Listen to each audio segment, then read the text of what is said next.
मुख्यमंत्री सह भाजपा विधायक दल के नेता बाबूलाल मरांडी धनबाद में सांसद पशुपतिनाथ सिंह के आवास पर मीडिया को संबोधित किया।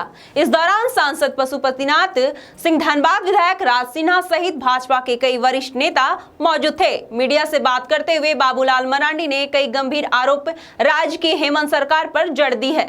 पूर्व मुख्यमंत्री सह भाजपा विधायक दल के नेता बाबूलाल मरांडी धनबाद में सांसद पशुपतिनाथ सिंह के आवास पर मीडिया को संबोधित किया।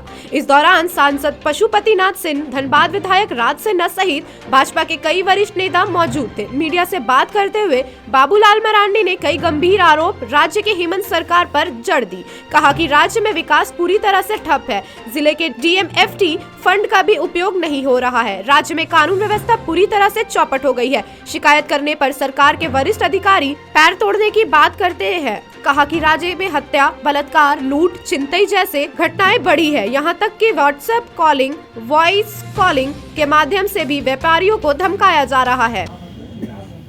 झारखंड प्रदेश में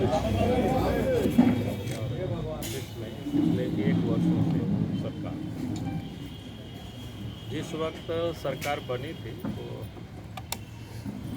झारखंड के लोगों को बड़ी उम्मीदें थी कि नई सरकार बनी है तो अच्छे काम करेगी।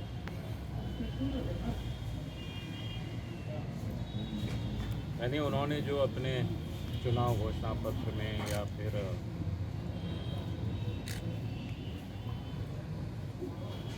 विधानसभा में भी जो घोषणाएं किए हैं उन सारे कामों को वो पूरा करेंगे।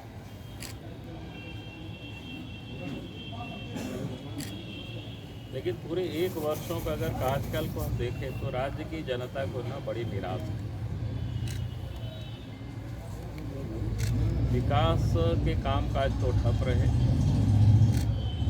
हर दिन वो पैसा की रोना ही रोते रहे।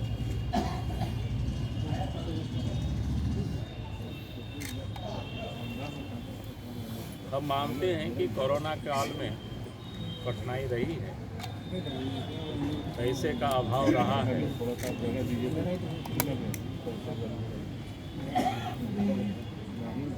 लेकिन जहां पैसा था वहां भी इन्होंने काम को जानबूझ करके रोका।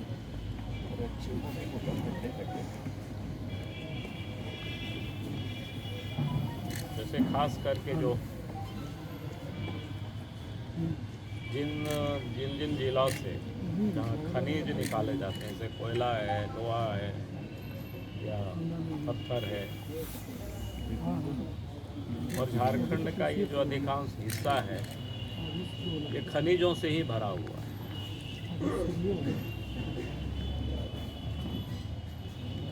तो उन जिलों में आज भी अलग अलग जिलों में अच्छी खासी पैसा पड़ा हुआ है। तो कहते हैं ना डिस्ट्रिक्ट मिनरल फंड, लेकिन उस पैसे को भी खर्च करने के बदले उस पर रोक लगा रखी सरकार ने। सब जगह पत्र लिख कर इसको खर्च। तो मैं ये कह रहा था कि जहाँ पैसा है जिससे काम हो सकता था, एक तो काम भी होता विकास का और दूसरा लोगों को रोजगार भी मिलता, तो उसको भी इन्होंने काम को एक प्रकार से ब्लॉकेज कर दिया। तो विकास का काम तो पूरी तरह से ठप है, लेकिन साथ साथ लॉ एंड ऑर्डर जो इस प्रदेश की सबसे अधिक बद से बदतर हो गई है। आए दिन चोरी, डकैती, हत्या, अपहरण की घटनाओं में तो इजाफा ही हुआ। अगर प्रदेश में आज के तारीख में उन दिनों को याद करते हैं जब अलग राज्य नहीं बना था, हम सब लोग बिहार में जब रहा करते थे, यानी 15 नवंबर 2000 के पूर्व की स्थिति। आज जो राज्य की राजधानी है रांची जैसे शहर में भी 8 बजे के बाद दुकानें बंद हो जाती हैं। जिनके पास पैसे होते थे वो भी अच्छी गाड़ियां नहीं खरीदते थे। यानी उस समय जो भय का माहौल था, लोगों से रंगदारी वसूला जाता था और नहीं देने पर जान से लोगों को मार दिया जाता। आज वही स्थिति इस प्रदेश में पैदा हुई। आए दिन आप सब देखते होंगे, अखबारों में भी छपता है, या बहुत सारे लोग तो आप बताना भी छोड़ दिए कि सीधे सीधे व्हाट्सएप मैसेज पर लोगों को आता है, व्यवसायों को, कि भाई आप इतने लाख इतनी करोड़ दे देते, अगर आपने नहीं दिया तो आपको जान से मार दिया जाएगा। और ऐसे लोगों के घरों में कई जगहों पर हमले भी होते हैं, लेकिन अपराधी बेखौफ होकर के अपराध कर रहे हैं। उसमें कहीं कोई डर, कोई भय कहीं दिखता नहीं।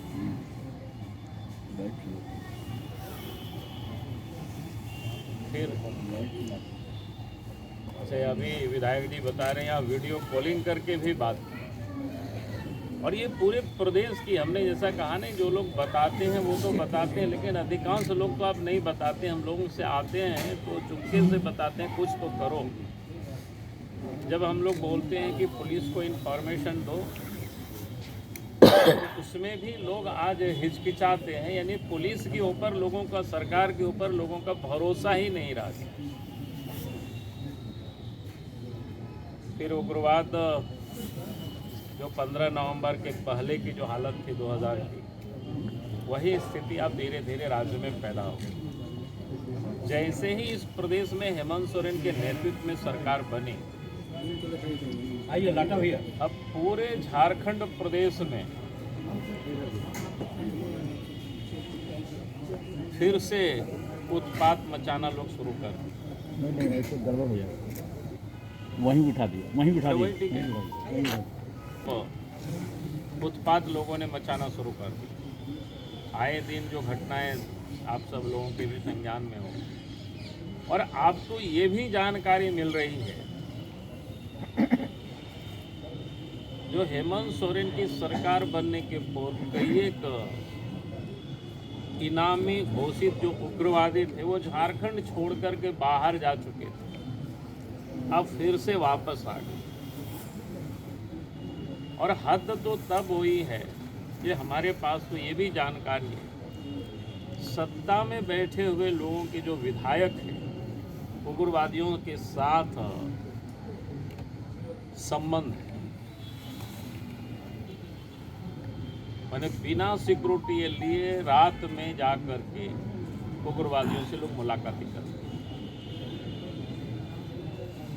तो ये राज्य की बड़ा भयावह स्थिति है। और सबसे अधिक महिलाएं असुरक्षित हुई। इन एक वर्षों में लगभग 1700 ऐसी घटनाएं घटी है जो महिलाओं के साथ दुष्कर्म हुआ। कहने को तो सरकार कहती है कि हम आदिवासी की सरकार है, लेकिन सबसे अधिक 600 से अधिक की संख्या में आदिवासी महिला ही इसमें पीड़ित हुई, शिकार हुई है।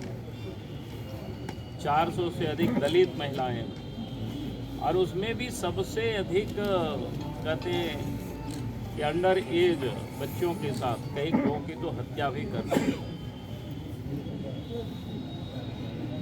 और जब इसकी कोई विरोध करते तो पिछले दिनों सरकार की भाषा किस प्रकार से कि हाथ पैर तोड़ने की, यहाँ तक कि कोई फेसबुक की या सोशल मीडिया क्या कहते हैं, ट्विटर में ट्वीट करते हैं तो उनके ऊपर एफआईआर होगी, उनको नोटिस दी जाएगी। यानी ये सरकार जनता की आवाज़ को दबाने का भरसक ये कोशिश कर रही है, परेशान करना, तंग करना। और पूरे प्रदेश में सभी जगहों से ये जानकारी मिल रही है, अगर कहीं भी कोई घटनाएं घटती है तो पुलिस एफआईआर दर्ज करना नहीं चाहती, मामला को रफा दफा करने की कोशिश करती है। जब कोई सामाजिक या पॉलिटिकल जब दबाव होता है तभी कुछ कार्रवाई हो पाती है, नहीं तो कहीं कुछ होता है।